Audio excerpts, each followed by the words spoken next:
श्री सद्गुरुवे नमः। श्री राधा कृष्णाभ्याम नमः। तुलसी मैया की महिमा अपरंपार है और उनकी महिमा भी अनंत है। तो इस प्रसंग में तुलसी मैया की कुछ महत्वपूर्ण बातें। पद्म पुराण के अनुसार शंकर जी के मुख से सुनने से पापों का अंत हो जाता है।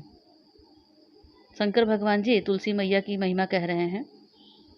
तुलसी जी का जो काष्ठ है, अगर उसको घिस कर या उनके पत्ते को, तुलसी मैया के पत्ते को घिस कर चंदन बना के श्री हरि जी को अगर चंदन लगा दिया जाता है, तो चंदन सर्वश्रेष्ठ है, सर्वप्रिय है हरि जी को। इसे हरि जी समीप रहते हैं, रमण करते हैं। तुलसी काष्ठ से अगर उनका भोग प्रसादी बनाया जाए सूखी लकड़ियों से, तो वो मेरु की समान फल देता है। तुलसी काष्ठ की धूप अगर बनाई जाए, धूप बत्ती किया जाता है, तो वो 100 यज्ञ अनुष्ठान 100 गौदान के फल के बराबर होता है।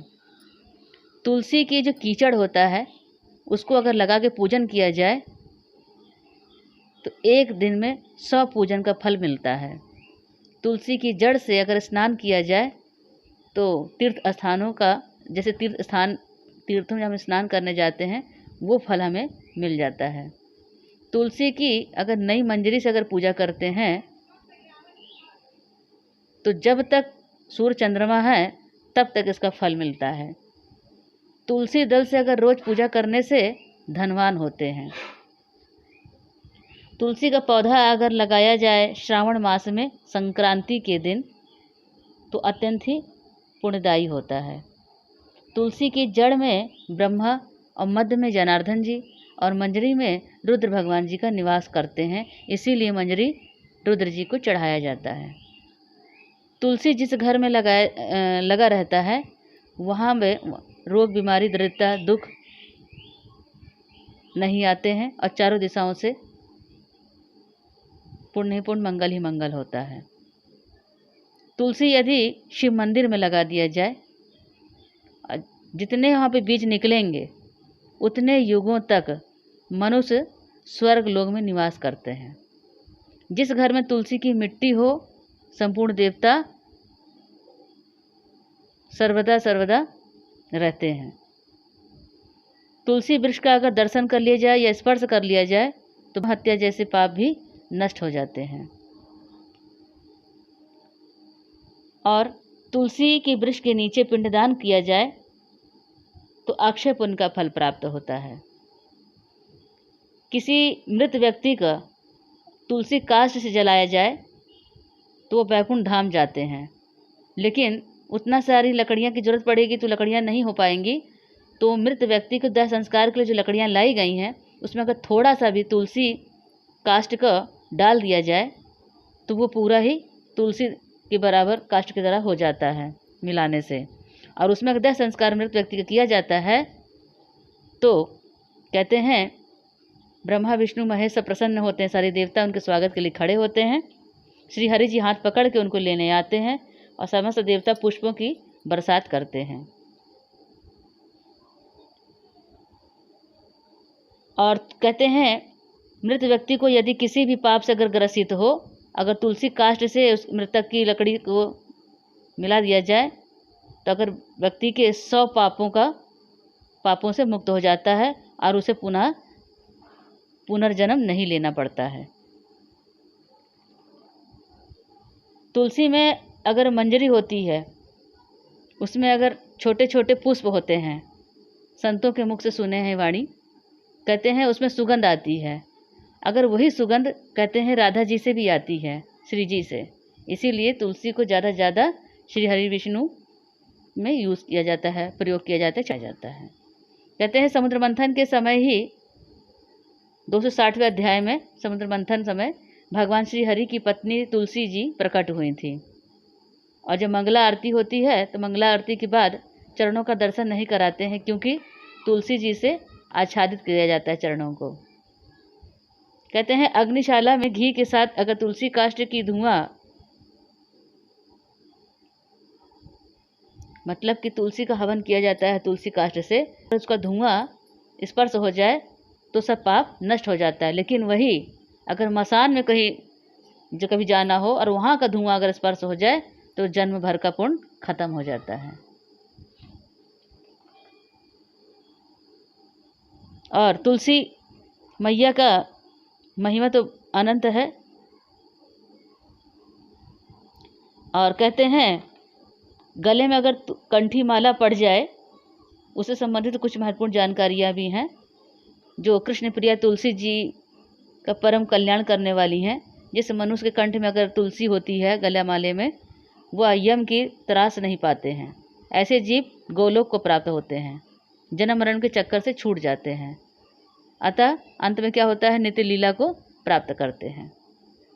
तुलसी कंठ में धारण करते हुए स्नान करने वाले मनुष्य को संपूर्ण तीर्थों का फल प्राप्त हो जाता है। जिस प्रकार सौभाग्यवती जो नारियां होती हैं, श्रृंगार करती हैं, कुमकुम, मंगलसूत्र इत्यादि, यदि नारी की मांग में कुमकुम और गले में मंगलसूत्र होता है तो वह उसके सौभाग्य का प्रतीक माना जाता है। तो उसी प्रकार से जिनके गले में कंठी और माथे पे तिलक होता है, वैष्णवों के सौभाग्य और समर्पण व सानिध्य के प्रतीक होता है। जो मनुष्य कृष्ण को अपना सर्वस्व मानता है, वो क्या करते हैं, तुलसी कंठी अवश्य धारण कर लेता है। कि मतलब कि शरीर तन को हमने भगवान को समर्पित कर दिया है। ये तन जो है भगवान का भोग हो जाता है, भगवान उसे सहजता से स्वीकार कर लेते हैं। जब गले में कंठी हम ले लेते हैं, तुलसी माला पहन लेते हैं, तो उसके कुछ नियम होते हैं। तब हमें सात्विक भोजन करना चाहिए। अर्थात गले में कंठी का मतलब कंठ से वही चीज़ उतारना है जो हम हरि को चढ़ा सकते हैं, उनको भोग निवेदित कर सकते हैं, वही हमारे कंठ से नीचे उतरता है। तो उसमें हम तामसिक भोजन नहीं करते हैं। प्याज, लहसुन, मांसाहार ये सब जो है त्याज वस्तुएं हैं। इससे क्या होता है, उत्तेजना बढ़ती है, हमारा क्रोध बढ़ता है। अक्रोध से क्या होता है, हमारे सारे पुण्य क्षय हो जाते हैं। तो इन सब चीज़ों का सेवन नहीं किया जाता है, निषेध है। भक्ति में हमारी बाधा आती है, इन सबसे मन विचलित होता है। चारों प्रकार के जो आश्रम होते हैं निवास करने वाले, जैसे मनुष्य, ब्रह्मचर्य, गृहस्थ, चाहे सन्यासी या वानप्रस्थ, जो भी चारों की ही आश्रम के मनुष्य इसे सरलता व सुगमता से धारण कर सकते हैं। किसी भी उम्र में हो, स्त्री या पुरुष चाहे कोई भी, आपकी दीक्षा अगर हुई हो या नहीं भी हुई हो, तो तुलसी माला अवश्य धारण करना चाहिए। कहते हैं गले में अगर हार होती है तो चोर की नज़र होती है, लेकिन गले में अगर तुलसी की माला होती है तो मनमोहन चितचोर की नज़र होती है। सबसे जरूरी नियम है, तुलसी माला धारक को अधिक से अधिक नाम जाप करना चाहिए, भगवान का नाम लेते रहना चाहिए। जो भी प्रभु का नाम आपको प्रिय हो, आप वो जाप करिए। इससे मन भी आपका एकाग्रित होता है, आत्मविश्वास मजबूत होता है और हर कार्य क्षेत्र में आपको सफलता मिलती है और आपके घर परिवार में मंगल ही मंगल होता है। परिवार में अथवा मृत्यु के समय तुलसी माला का त्याग नहीं करना चाहिए। कभी काफ़ी लोगों से सुना है, बोलते भी हैं कि जब शमशान में जाएं तो हमें माला उतार देना चाहिए, फिर पहन लेना चाहिए। ऐसा नहीं है। एक बार गले में कंठी अगर पड़ गई है तो उसको निकालना उतारने का काम नहीं होता है, ये हमेशा के लिए हो जाता है। अगर इधर छिन भिन हो जाए, टूट जाए, इधर उधर हो जाए, फिर दोबारा पहनिए, लेकिन हमेशा अलग नहीं करना है। इसलिए तन हमने हरि को समर्पित कर दिया है, उनका भोग प्रसादी हो गया है, तो अलग कैसे हो सकता है। मनुष्य जब मृत्यु सैया पे होता है तो कहते हैं अंत समय में उसके मुख में तुलसी दल और गंगा जल डाला जाता है। इससे क्या होता है, इस प्रकार से कंठ में तुलसी की माला धारण की हुई होती है तो वह परम कल्याणकारी हो जाता है, वैकुंठ धाम जाते हैं। कंठ में तुलसी धारण करने से प्रत्येक क्षण भगवान को तुलसी दल अथवा अर्पण करने का अच्छा फल प्राप्त होता रहता है। तुलसी के नियम की सात्विकता है और सात्विकता हमारी बढ़ती जाती है और बढ़ने वाले कदम होते हैं, इसको कहते हैं, जिससे सच्चा कल्याण होता है। तुलसी प्रत्येक प्रकार से वास्तु दोष को भी समाप्त करती है और सकारात्मक ऊर्जा का स्रोत है। ये तुलसी 24 घंटे ऑक्सीजन देती है, तुलसी, पीपल। इसीलिए अपने घरों में लगाने से क्या होता है, दुख, दरिद्रता, नोक जो चारों तरफ से हमारे जो भी वैसे रोगाणु हैं ये सब आने नहीं देते हैं। हमेशा सकारात्मक चीज़ें ही घर में आती, मंगल ही मंगल, कल्याण ही कल्याण होता है। अगर कोई परेशानी आए भी तो ऐसे टल जाता है, पता ही नहीं चलेगा। ये प्रदूषण को भी रोकने में सहायक होती है। इसीलिए अधिक से अधिक तुलसी रोपण करना चाहिए। जिस आंगन में तुलसी सिंचित होती है, कहते सब सिद्धियां प्राप्त हो जाती हैं तुलसी मैया की सेवा करने से। इसीलिए तुलसी मैया के पत्तियों को, चाहे सूखी पत्तियां हो, चाहे गीली हो, चाहे लकड़ियां सूखी हो, सब फलदायी पुण्यकारी कल्याणकारी हैं। तुलसी मैया की महिमा अनंत है। उनकी महिमा को इन वाणी से कह पाना बड़ा कठिन कार्य है। कुछ जानकारी के लिए पद्म पुराण के अनुसार शिव जी ने मुख्य बातें सुनने को मिला है हम सबको। आगे हरि की जैसी कृपा, हमें तुलसी का सेवन करना है, अपने घरों में लगाना है ताकि वातावरण शुद्ध रहे। बोली तुलसा मैया की जय। श्री हरि नारायण भगवान की जय। लाल की जय। सब संतन की जय। सब भक्तन की जय।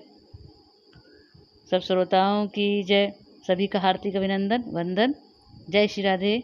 जय श्री कृष्ण।